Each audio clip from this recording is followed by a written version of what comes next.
Hey everybody, this is Nancy Reed and Lisa Smith, and we are sitting in the middle of a beautiful cemetery, the Rapides Cemetery, which is in Pineville, Louisiana, and Pineville is right across the river from Alexandria. So we're right in the heart of Louisiana, and this is a historic cemetery, and Nancy, this is just really calming. It's very peaceful, green, there's birds, and the graves don't seem to mind us hanging around. No, they don't. Not at all. I don't think so. It's very spirited here. And we're sitting with a good spirit here. We've got Bobby Henson, Miss Bobby, is here. Yes. And Bobby, you know, this is a very historic cemetery.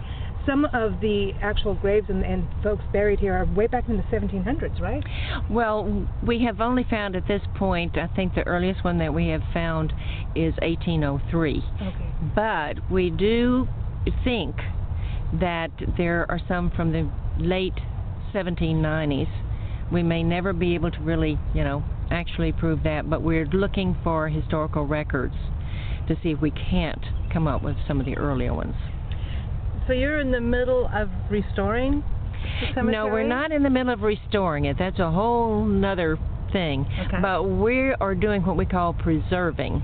We want to preserve as many of the graves as we have now, and keep further deterioration from happening. So there's some interesting folks buried here.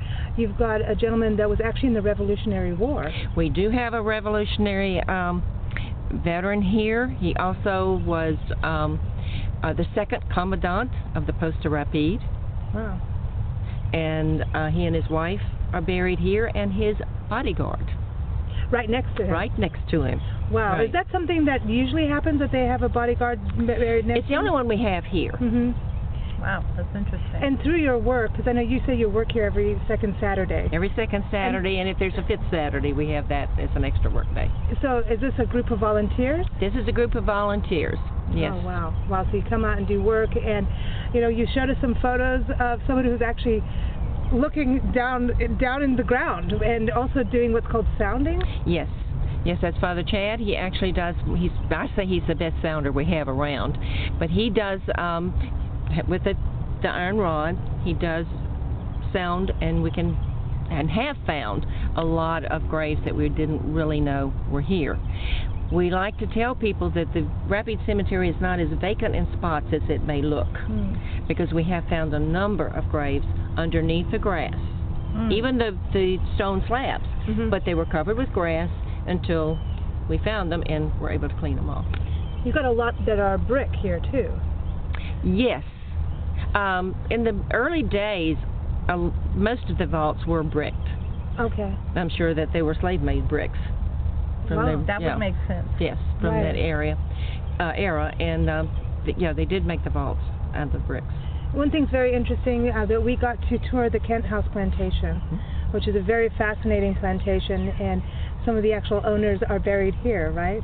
The first owners, Pierre Bayot and his wife Madeline, are buried here, and the second owners, Robert Henson and his wife Mary, are also buried here. So the second owners were buried here at the Rapides Cemetery, and who were they? Robert and Mary Henson. And that's your relatives? That was my husband's great-grandfather. Now, when we were in the far back corner there, you told us a story about Jim Bowie. Well, we were pointing out the Robert Crane grave. Robert Crane was part of the was that duel? Sandbar duel, yeah. Sandbar duel, yes. And Jim Bowie was also part of that. He was a bad boy. Yeah, so we have some tales on him, yeah. He was not always an angel. And the other person, you got Alexander Fulton's wife here, too. Henrietta Wells, her first husband was Alexander Fulton. And Alexander Fulton is who founded the town, or as you said, got his name? He is founder of, given the credit of being founder of Alexandria. How did he come here? Do you know at all how he ended up in Alexandria? Yeah. I'm not really sure. I would hate to, give the wrong information. He came down here as an Indian trader, I think. Oh, wow. But we'd have to go really look up that history, because I'm not Right. that clear on it right now. It's just really fascinating going through. One that it was sad to see was the children that were buried one after the other. The Meade family, I think it was. The Meade family lost about 5 children, just one right after the other. But then you have to realize this you're going to find in a lot of the old cemeteries, because there was, the yellow fever, diphtheria, typhoid, scarlet fever. You had nothing really to treat the children, and when they got it, a lot of them succumbed. You got a lot of birds out here. I'm just watching them go from grave to grave. Some of the interesting part too is the actual, the graves themselves. There's just a lot of the stonework, which it's amazing. And is this a whitewash that we're looking at, or? A lot of this is whitewash on these, yes. But now some of the older ones, that's actually white marble. White marble. Yes. Wow. There's the ones right behind you. Yes. The big white marble. Wow. That you don't see much anymore. Now, how do you find someone to help you keep that restored and preserved? We're hunting for them now. Anybody out there that works with white marble? Call Miss Bobby. We actually we have someone who does help restore graves, who is getting in touch with some people in the Rapides-Parish area who still are working with white marble, and they may be able to help us with it. You don't have too many cemeteries today that have these big monuments and things like that, and they don't have the equipment to work on them. So we're having to find people who can do this. What got you started in coming out here to preserve the graveyard itself and the cemetery? Well, I guess you could say I'm a cemetery nut. I grew up in cemeteries. My mother was one who liked to visit old cemeteries. When we went on vacation, we always found the old cemeteries, and we went and looked at them. You can learn more history about a place from an old cemetery than most anything. You don't do that in modern cemeteries, but in old cemeteries, they'll have a whole story written on the tombstone.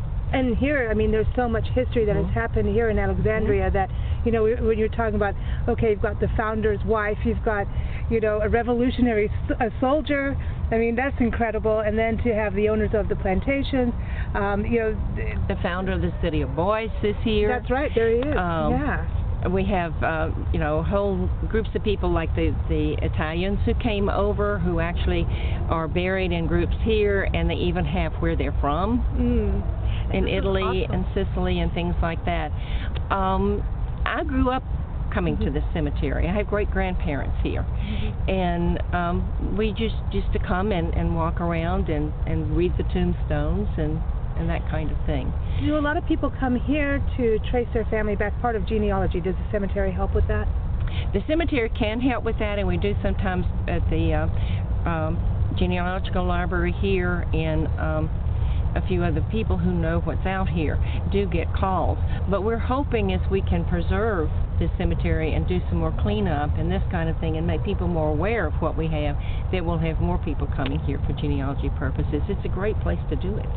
Now, you told us that you had a very special event here, which I think is a great idea to bring history alive. You had an event where you had people who portrayed.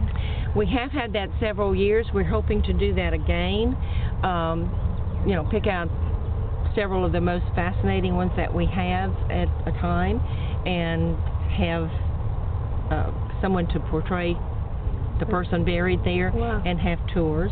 We also, because we have been told that this is one of the best examples of stone sculpture gardens, that we can have an artist day, a photography day where people can come out, do their art, do their photography, and then we can have a showing.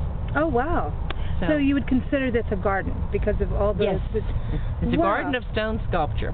Wow, how incredible. But it is beautiful. It is absolutely beautiful. I like cemeteries. There's a peacefulness to it.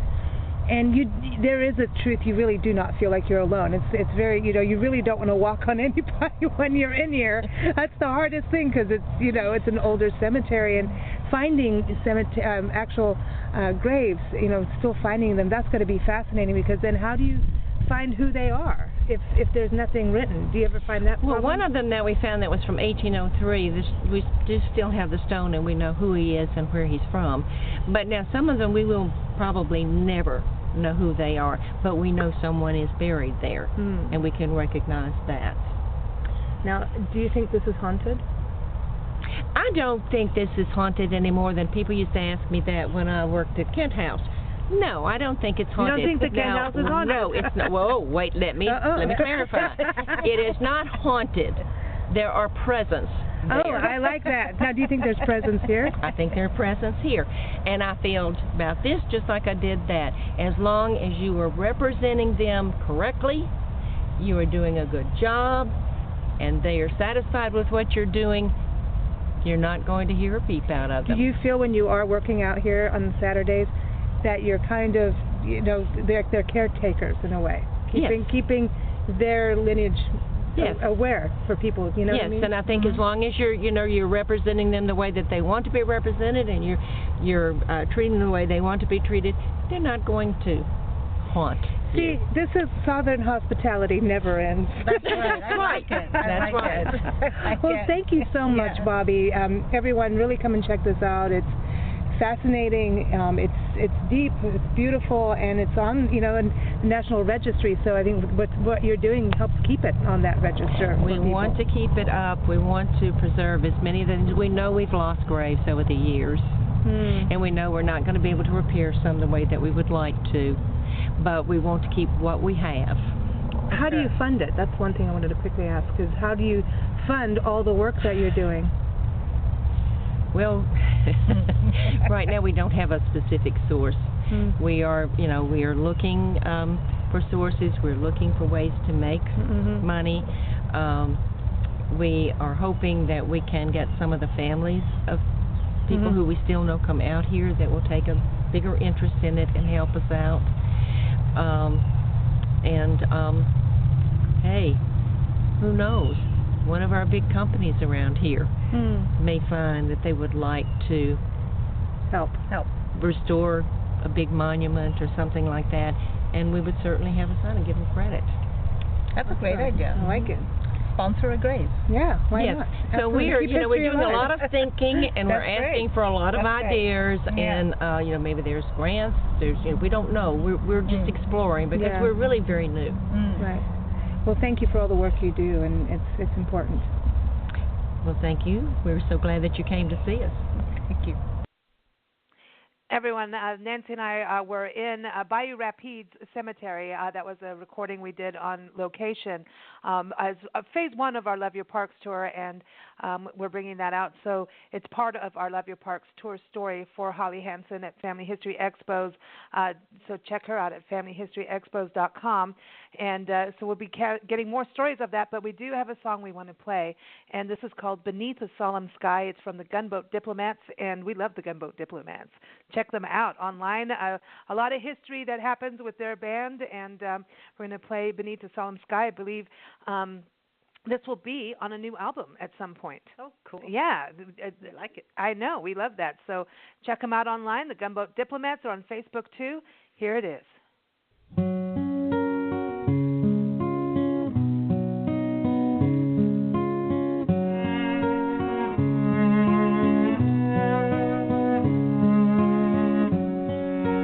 Brown and withered garden, there's a chapel in the sand, where the wicked and the faithful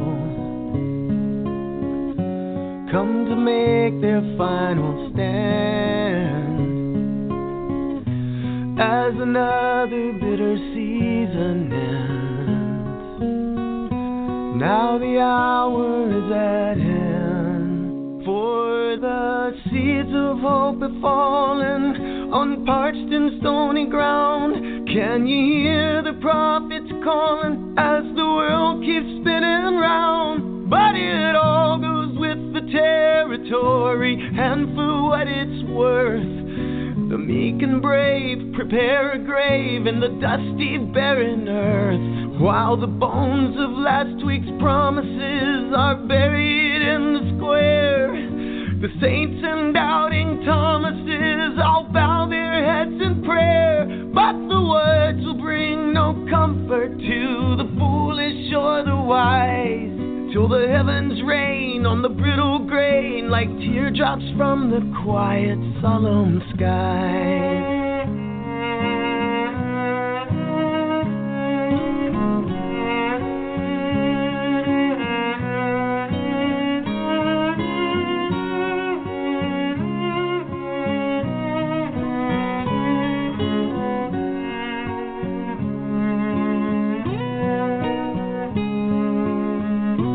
Now the thunder clouds are gathering, a shadow on the land. So rejoice, you sons and daughters, but wouldn't it be rich if the holy healing waters soon undermined the bridge, rushing up to breach the levee on that long and fateful day? Till the rising flood made it clear as mud, all the sins are washed away. Down the ancient winding river to the dark and briny sea. Now these old foundations shiver at the sacred memory of that brief and blessed moment when Providence supplied a sad lament for the penitent who are damn well sanctified. Oh, oh,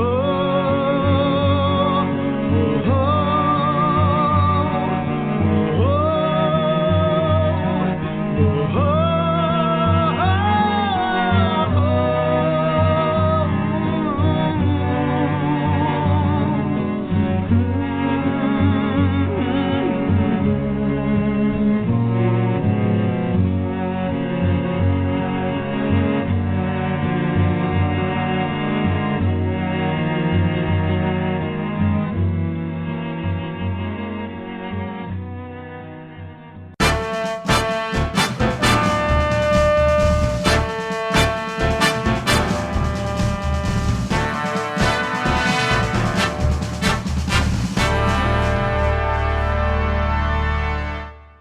Nancy and Lisa, and of course Priscilla. This is Holly T. Hansen, founder of Family-History-Expos.com. Well done on completing another installment of your Family History series on your Love Your Parks tour.